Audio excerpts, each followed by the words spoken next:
जिन्नात का गुलाम किस्त नंबर 23। मैं नूर की किरणों में खड़ा था और सर तपा एक दबीज़ और इंतहाई कैफ आवर रोशनी मेरे पूरे बदन से फूट रही थी। मेरी आंखें हनूज बंद थी मगर कल्ब व जहन की राहदारियों में सरगर्दां रूह अपनी बसीरत के जलवे दिखा रही थी। मेरे अंदर हकीकी इंसान गोश्त पोश्त से मुबर्रा होकर एक लतीफ़ वजूद की शक्ल में इस नज़ारे से लुत्फ़ उठा रहा था। मेरे इख्तियार में होता तो अपनी रूह के दीदार और लुत्फ़ व करम की सुनहरी बारिश से मुलाकात का नाता कभी ना तोड़ता, मगर ये इब्तदा के दिन थे। इर्तकाज़ अभी पुख्ता नहीं हुआ था, कच्चे धागे की तरह टूट गया और मैं बेदार हो गया। मेरी आंखें बोझल और कनपट्टियाँ भारी हो रही थीं, दिल की धड़कन बहुत तेज़ हो गई थी और सांस में गर्माहट और उकताहट का एहसास हो रहा था। टहली वाली सरकार ने मेरी हालत देखी तो अपना दस्ते मुबारक मेरे सर पर रखा और फिर दाएं और फिर बाएं कंधे पर हाथ फेरने लगे। मियाँ, देखा ये लुत्फ़ व करम, वजदान की ये दुनिया बड़ी निराली है। सच बताओ, अगर तुम्हारे इख्तियार में होता तो क्या तुम इस दुनिया से वापस आना पसंद करते? अपनी आंखें खोलकर इस आर्जी दुनिया की कराहतों को सहना पसंद करते? सरकार, आप सही फरमाते हैं। मैंने चंद घड़ियों में जो लुत्फ़ उठाया है, रूह की सरशारी और इसके नूर की लताफत में जो राहत पाई है, ख़ुद को एक जीता जागतर महसूसात से भरा हुआ इंसान पाया है। मैं इस दुनिया से बिल्कुल वापस नहीं आना चाहता था। हक़ अल्लाह, हक़ अल्लाह। टाली वाली सरकार ने अपनी शहादत वाली उंगली उठाई और सर धनते हुए कहने लगे, ये राज़ हकीकत की एक बहुत छोटी सी झलक थी मियाँ। अब कहो, तुम्हारी दुनिया और हमारी दुनिया में कितना फ़र्क है। मेरे मुर्शिद ने जब मुझे ये मंजर दिखाया था तो मैंने दुनिया त्याग दी थी। अपने स्कूल, कॉलेज और यूनिवर्सिटी की सारी डिग्रियां जला दी थी। मैं अपने रब से शर्मिंदा था। इतने बरसों ऐसी तालीम और इल्म हासिल करता रहा जो मुझे उस ज़ात किब्रिया से दूर ले गया था। बाबा, ये दुनियावी इल्म अपने रब की पहचान किसी किसी को ही देता है। ये बड़ा सतही इल्म है। हम जैसे मलंग और मजजूब लोग अपनी रूह की दुनिया में रहना पसंद करते हैं। वो अपने ज़ाहरी बदन के कैद खाने में उम्रें काट रहे होते हैं, मगर बदन के इस पिंजरे में रूह कहीं और परवाज़ कर रही होती है। हम अपनी परवाज़ों और लताफ़तों की दुनिया से हरगिज़ वापस नहीं आना चाहते। तुम जैसे लोग इन मलंगों, दरवेशों, मजजूबों और बाबों का मजाक उड़ाते हैं। उनके बदन पर लटके गलीज़ चीथड़े नमा बलबूसात को देखकर नाक भून चढ़ाते हैं। हाय, तुम क्या जानो उनके कल्ब व ज़हन किस बेदारी में रहते हैं। टाली वाली सरकार की बातें मेरे दिल पर नक्श हो रही थी और मेरा दिल बार बार इसी दुनिया की लताफ़तों की तरफ खिंचा चला जा रहा था। मेरे दिल में आया उनके हाथ पर बैत हो जाऊं। मुनासिब अल्फाज तलाश करके अपना मुद्दा बयान करने की कोशिश में था कि वो बोले, तुम जिस शशोपंज में मुब्तला हो ये तुम्हें कोई बेहतर हल नहीं बता सकेगा। तुम हमारी दुनिया के आदमी हो मगर तुम्हें हमारी दुनिया से फ़िलहाल दूर ही रहना है। तुम पर भी बुज़ुर्गों का साया है। तुम किसी की दुआ की लाज हो। जाओ पहले अपना एक खोज लगाओ। तुम्हारी कमर पर किसी हस्ती ने मोहर लगाई थी, उसके सिलसिला में ही बैत करना है तुम्हें। मैंने चौंक कर उनकी तरफ देखा। मैं कुछ समझा नहीं सरकार। अपने घर जाओ और अपने वालिदैन से पूछो, तुम बड़ी दुआओं और मन्नतों के बाद इस दुनिया में आए हो। अल्लाह जुल जलाल ने अपने किसी वली की दुआ को कबूल फरमाया और तुम्हारे वालिदैन की हक़ में दुआ फरमाई थी। जाओ और अपनी शराख्त तलाश करो। मैं उनकी बातें सुनकर सोचने लगा कि ना जाने वो किस वहमो गमा में मुब्तला हो गए हैं। मैंने अपने वालिदैन से ऐसी कोई बात नहीं सुनी थी कि मेरी पैदाइश से पहले उन्होंने किसी बुज़ुर्ग से दुआ कराई थी। टाली वाली सरकार ने मेरे माथे पर नज़रें जमाई जैसे किसी दस्तावेज़ को पढ़ रहे हों। उनके लबों पर मुस्कान थी। मियाँ, मैंने शरीयत के ख़िलाफ़ कोई बात नहीं की। तुम किस गुमा में हो? ये तरीक़त का सलीका है। तरीक़त शरीयत पर रहे तो किसी बदगमानी में मुब्तला नहीं होना चाहिए।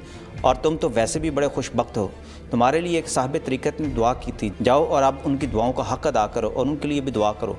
मियाँ, दुआ तकदीर को बदल देती है। बस दुआ का सलीका सीख लो। अपने अल्लाह से मोहब्बत करो। इस कदर मोहब्बत से उसको चाहो कि वो तुम्हें चाहने लगे। रब्बे जुल जलाल से उसका फ़ज़ल मांग कर अपने हक़ में दुआ करोगे तो फैज़ पाओगे। जाओ और अपनी मंजिल के निशान तलाश करो। टाली वाली सरकार की बातों से मेरे अंदर कशमकश जारी थी कि वो कौन हस्ती हैं जिनकी दुआओं का मैं समर हूँ। मुझे अपने मुतल्लिक़ जानने की जुस्तजू होने लगी और ये रात मेरे लिए काटना बड़ी मुश्किल हो रही थी। मैं वापस हवेली चला गया तो शाह साहब ने मुझे देखते ही बताया कि शादी कुछ दिनों के लिए मौखर कर दी गई है।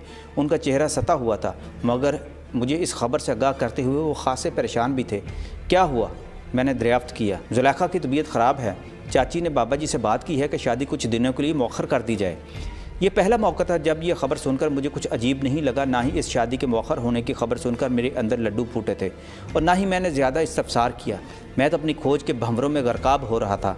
मैंने चाची से ये भी पूछना गवारा ना किया और कमरे में पहुँच किताबें खोलकर बैठ गया। कुछ ही देर गुजरी थी कि नसीर कमरे में आ गया और उसने इतला दी कि बाबा जी सरकार ने मुझे याद किया है। ये वही रात थी जब बाबा जी सरकार ने मुझे अफ्यून लाने के लिए कहा था और अगले रोज़ मैं 2 रत्ती अफ्यून के लिए देहातों की खाक जानता फिरा था। इससे अगले रोज़ मेरा पर्चा था। मैंने जिस ज़हनी उलझन और गैर मतवक्को हालात में अंग्रेज़ी का पर्चा दिया था इसका जिक्र मैं अवलिन किस्तों में कर चुका हूँ और ये भी बता चुका हूँ इस रोज़ सब्ज़ी मंडी में गाजी की हमाकतों और शरारतों के नतीजे में एक दरवेश बाबा तीले शाह की कुटिया में पहुंच गया था। बाबा तीले शाह मेरे लिए एक मुअम्मा से कम नहीं था। उसका ये कहना कि वो ख़ुद मुझे अपने पास खींच कर लाया है, ये एक अजीब सी बात थी। मैं तो एक गैर अहम और आम सा नौजवान था। मेरे अंदर ऐसे कौन से लाल जुड़े हुए थे कि ये बाबे और मलांग मुझे अहमियत दे रहे थे। एक तरफ टाली वली सरकार और दूसरी तरफ बाबा तीले शाह, तीसरी जानिब शाह जी और बाबा जी सरकार थे। मैं तो एक हजूम असरार में घिर चुका था। मैंने गाजी को बाबा तीले शाह से बड़ी मुश्किल से बचाया था, मगर अब हम दोनों अपनी असलियत भी ज़ाहिर कर चुके थे। बाबा तीले शाह ने बताया था कि जिन्नात की पक्षियों की सरगर्मियों ने पूरे इलाके के बुजुर्गों को बेजार कर दिया है और इससे दूसरी हवाई और काफिर मखलूक में भी हलचल मची हुई है। उनके इस्तफसार पर मैंने अपने गुज़श्ता 4 दिनों की पूरी दास्तान सुना दी थी कि मैं बाबा जी सरकार से कैसे मिला, गाजी से मेरा ताल्लुक़ क्या था, अब तक होने वाले तमाम हालात की पटारी खोल कर रख दी। फिर तुम कहते हो कि मैं इतना गैर अहम कैसे हो गया। बाबा तीले शाह ने मानी खेज अंदाज में मेरी तरफ देखा था। जो भी इंसान इस आतशी मखलूक से ताल्लुक़ वास्ता रखेगा वो खुद ब खुद अहम हो जाता है।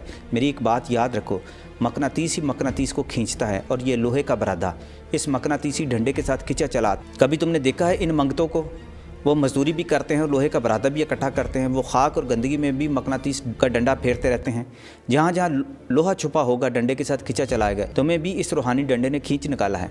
चाहे तुम पाताल में होते, तुम्हारी बारी आनी थी और तुम्हें ज़ाहिर होना ही था। मैं इन हमाक से बाबा तीले शाह की बातें सुन रहा था, मगर मैं फिर भी उस नुक्ता को ना जान सका जो वो मुझे समझाना चाहते थे। तुम मेरे साथ चलोगे?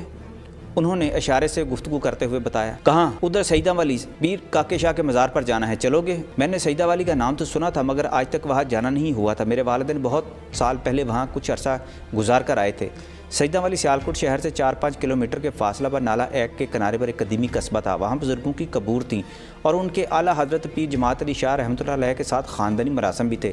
इससे ज़्यादा मैं नहीं जानता था। अगले रोज़ मेरा पर्चा था, इसलिए वो दिन किसी और मसरूफियत में नहीं गुजारना चाहता था। मैंने अपने इम्तिहान का उज़र पेश किया और कहा, सरकार अगर इजाज़त दें तो 2-4 रोज़ बाद हाज़िर हो जाऊँ, मैं इन दिनों इम्तिहान में मसरूफ़ हूँ। वो मुझे गहरी नज़रों से देखने लगे। तुझे इस इम्तिहान की पड़ी है और इस इम्तिहान की तुझे कोई फ़िक्र नहीं जो तेरे सर पर खड़ा है।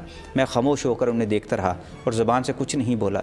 मेरी खामोशी देखकर वो दोबारा बोले, ठीक है, तुम दोबारा आना, हम तुम्हारा सईदा वाली में इंतज़ार करेंगे। मैंने मौका गनीमत जाना और जल्दी से वादा करके अपने घर चला गया। मैंने अपनी वालदा को भी खुद पर गुजरने वाले हालात से आगाह किया तो वो परेशान होगी। उन्होंने मुझे मना कर दिया कि अब मैं मलकवाल हरगिज़ नहीं जाऊँगा। मैंने जब टाली वाली सरकार की रमजिया गुफ्तगू से उन्हें आगाह किया तो वो सोच में पड़ गई। फिर बताने लगी, मुमकिन है वो दुरुस्त कह रहे हों। हमने बेटियों की पैदाइश के बाद औलाद नरीना के लिए सईदा वाली के बुजुर्ग पीर काके शाह के मज़ार पर जाकर दुआ की थी और मन्नत मांगी थी कि अगर अल्लाह हमें इस बार बेटा अता करेगा तो हम पाक पतन शरीफ जाकर दिगे चढ़ाएंगे।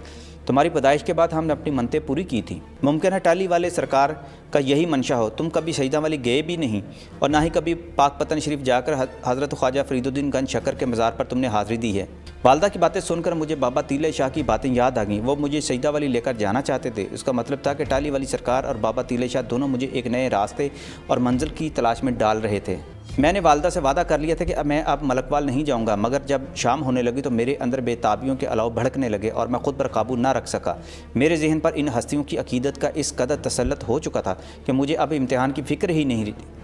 अल्लाह ने मुझे अपनी पुरसरार दुनियाओं के मकीनों से मिला दिया था और मैं इस मौका को हाथ से खोना नहीं चाहता था। उस वक्त मेरे अंदर अकीदत का समंदर मौजज़न हो चुका था। एक सहाफ़ी का फितरी तजस्सुस भी मुझे इस बात पर आमादा कर रहा था कि मुझे इन लोगों से दूर नहीं रहना चाहिए।